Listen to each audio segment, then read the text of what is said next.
Today we're looking at the tyre change schedule. When a vehicle is inspected each month, the actual software will calculate when the tyre is due to come off, going by the distance and the amount of tread that has been worn off that tyre. Now, as we can see in front of us, there's a lot of vehicles that are green. When the tyre fitter goes out to that vehicle for the 15th, which is tomorrow, he will click on that vehicle and it will actually ask him, mark as completed. So if he marks it as completed, everyone knows that that vehicle's been completed.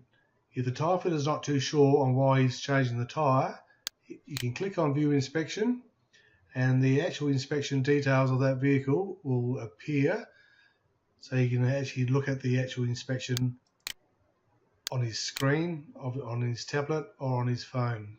We'll just close that one down.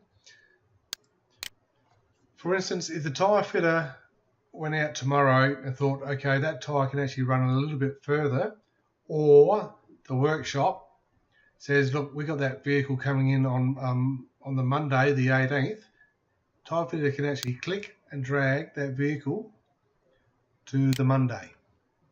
So now he's got two vehicles booked in for that day.